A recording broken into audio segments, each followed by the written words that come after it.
Hi everybody, this is Andy with wristadvisor.com, and today I've got an amazing video for you. We are going to be doing an unboxing and review of the Grand Seiko Diver SBGA229. So let's open the box, let's take a look at it.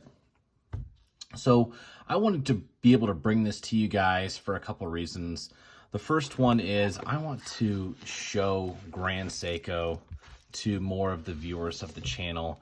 I feel like Grand Seiko is a brand that a lot of people have heard of, but not a lot of people have gotten to know. So I want to be able to bring this diver to you. I think it's important for the watch community to move past the made in Switzerland label, the Swiss made. I believe Grand Seiko does not get the respect that it deserves a lot of times because it is made in Japan. So just because of the the geographical location that a watch is made doesn't make it any better or any worse. I mean, obviously in Switzerland, there is the knowledge, there's the know-how, there's the manufacturing, there's the history, but the investment has been made in Japan with Grand Seiko to be able to outperform anything that a Swiss watch can, or at least equal its quality and value.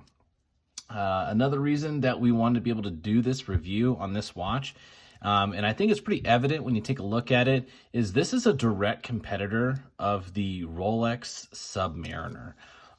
Very similar watch, obviously, diver, black dial, black bezel.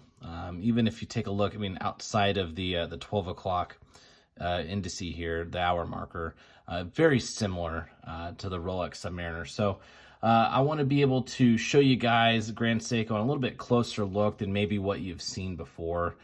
So to get into this watch, let's just open up with some of the specs on this. This particular reference, like I said, it's the SBGA 229, is the stainless steel version. There is a titanium one, a high-intensity titanium one, that is about 30% lighter than what the stainless steel is. So I will put this on for you if I can get it off with the glove.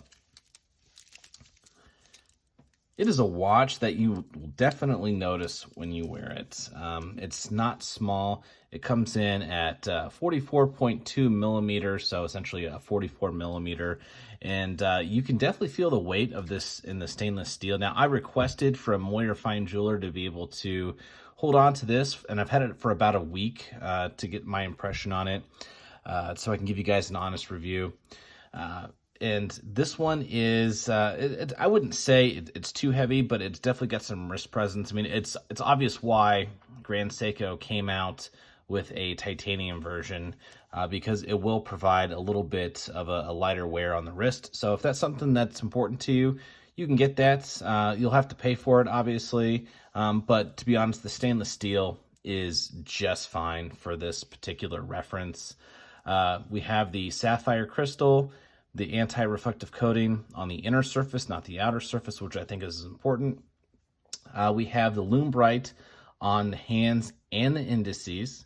We have the 3-fold clasp with secure lock and push button release. And what's special about this, and I'll take it off to be able to show you guys, and sorry if it takes me a second with these gloves, sometimes it's not the easiest, is we have a different glide lock extension than what you'll see in most watches. So it is going to be on the front and not the back. And to be able to slide it in and out, you have to have this security clasp in the upright position. So you can shove it in and you can pull it out, and you can give yourself, and you'll be able to notice when you take a look at this is a fair amount of extension that you can give on this watch. I mean, obviously, if you have it fully extended, it's going to look a little bit weird. But if you're in a wetsuit, which, you know, most of us aren't going to be, and most of us wrists aren't going to swell up this much, but the sheer fact that you have more range than what most divers give you is kind of cool. The movement on this is really unique. So this is the 9R65 spring drive movement by Grand Seiko. This movement has only been touched by one watchmaker. It's one of the things that makes Grand Seiko special as a company. So the spring drive is rated for plus minus 1 second per day or 15 seconds per month on average. So it's a highly accurate movement. It is a combination between mechanical and quartz. There is no battery in this watch. There is a quartz crystal that regulates the movement. That's how we get the true sweeping seconds hand, as you can see right here. And the higher accuracy rating of plus 1 minus second per day. I mean, at a plus minus 1 second per day, I mean, as long as you can keep the charge on this watch, which it's a 72-hour power reserve, so it's 3-day, you will probably never have to, reset this watch based on time moving too fast or too slow. What we'll also see on this is we have the power reserve indicator right here. When it's facing 12 o'clock, it means that it is low on power reserve. When it's in the white, it means that it's full or close to full. So I will show you guys what that looks like. If I can get the gloves, there we go. So let me move the hands out of the way for you.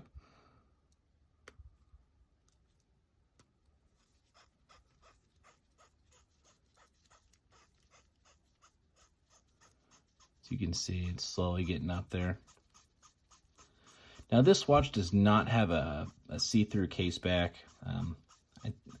I think one of the reasons is it's more of a tool watch than it is anything else. I mean, it's not taken away from the design. I mean, Grand Seiko designs beautiful watches. The finishing on this is exactly what you'd expect with any other Grand Seiko. It's absolutely phenomenal, and I'll just push this back in.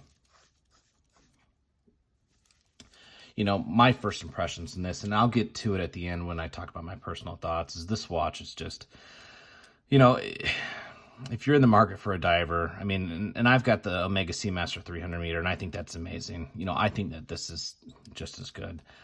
So let's get back to the specs on the watch, though. We have a bezel on here, unidirectional. Now, what's really unique about this is this does not feel like a typical bezel from a diver. Normally you can feel the clicks when you are turning the bezel. It is just a completely smooth motion. Now you can hear it on the camera, but when you're turning it, it feels very, very, very smooth. Something that I haven't felt in a watch hardly ever, at least not to this degree. So you can totally tell just by working the bezel that Grand Seiko has taken a lot of care and attention to one of the most important aspects of a dive watch, which is the bezel function. As you can see, we have some really interesting hour and minute hand indices. Definitely makes this unique, and I love when dive watches don't try to replicate what the Rolex Submariner does. I mean, obviously the Rolex Submariner is very, very popular. It some people say it's the gold standard of not just dive watches, but watches in general. And you see bits and pieces of that taken from a lot of watches. I mean, outside of the hour indices, minus the 12 o'clock, which I don't think that's just a Submariner thing. I think that's just a diver watch thing overall. I mean, this watch isn't taking anything from a Rolex Submariner and trying to repackage it as a Grand Seiko. I mean, this is just a completely well-built watch. It's got its own set of DNA, and definitely something that I think is worth the value. So let's get into some of my personal thoughts. We're going to cover the value, comparisons, wearability, and would I personally own it. The value of this watch, I think, is very strong. I mean, this comes in at a $6,000 price point. If you're looking for an everyday diver, something that's serious, for $6,000, for what you get with the Grand Seiko, with the accuracy, with the finishing, with the quality of the watch, $6,000 is something that is going to be hard pressed to beat for other manufacturers. I mean, Omega does a great job. At the Seamaster 300 meter, that comes in about $5,200. I think that is just as good as the Grand Seiko.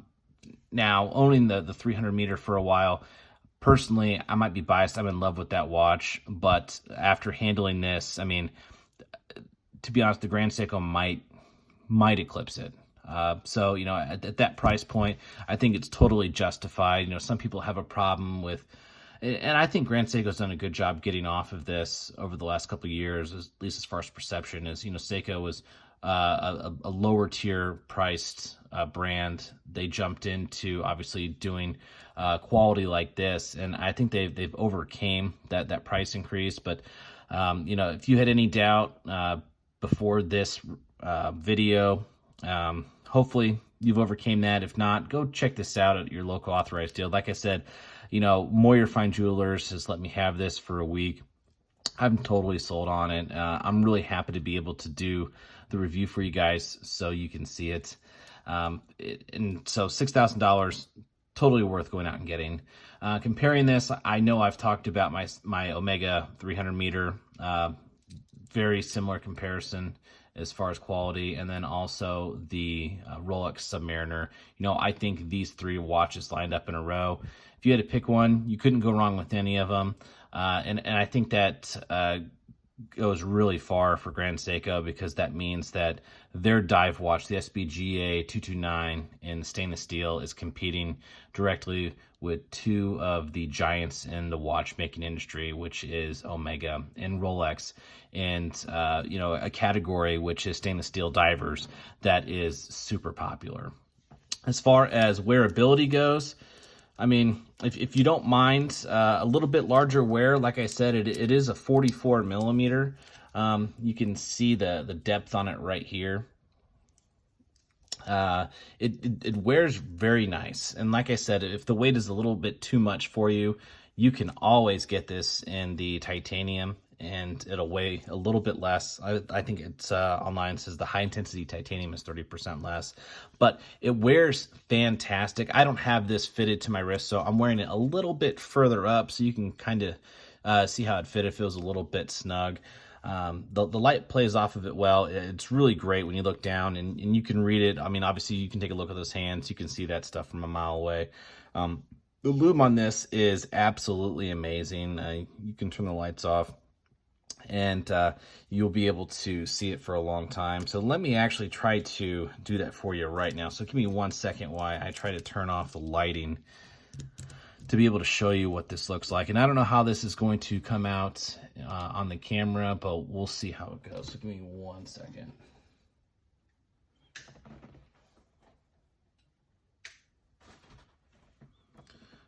Okay, so I think this is picking up nicer than what I expected. But as you can see, we've got green luminescence, very, very, very bright in person. I think it's picking up well on the camera, how bright it is. The one thing that, you know, I think I would trade out on this watch is the second hand. Most of us are used to the luminescent parts on our hands being the pointers on Grand Seiko and some Seikos. It is the back end of the hand. So it would be something that we'd have to get used to, but I mean, in a diving situation, it's not so much seconds you're looking at, it's at minutes, and you know where you're at with the bezel, your timer. So the lume on this is absolutely phenomenal. Give me 1 second while I turn the lights back on.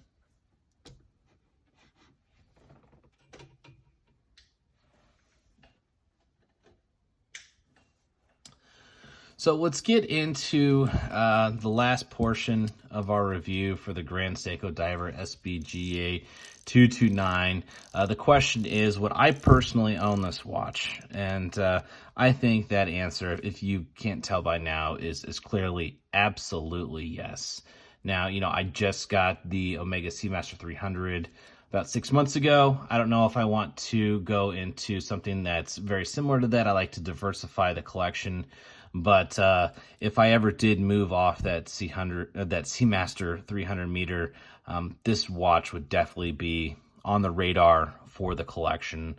So Overall, I give this watch really high grade. If you are looking, like I said, for a diver, if you're interested in this and you found this video by searching, for someone that is wanting to give an honest review on this, I would say go for it.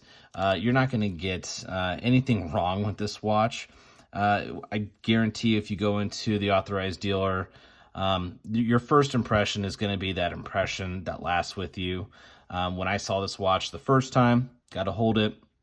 A week later, I'm thinking the exact same thing that I saw it when I picked it up. So that is our review of the Grand Seiko Diver, the SBGA229. I want to thank you guys for joining us on this video. If you did like it, please give the video a like. It does help the channel. It does help us be able to do more reviews like this. And if you like the content that we do, I want to ask you to subscribe to the channel so you can see more of the videos that we do. So my name is Andy with wristadvisor.com. Thank you for joining us, and we will see you on the next video.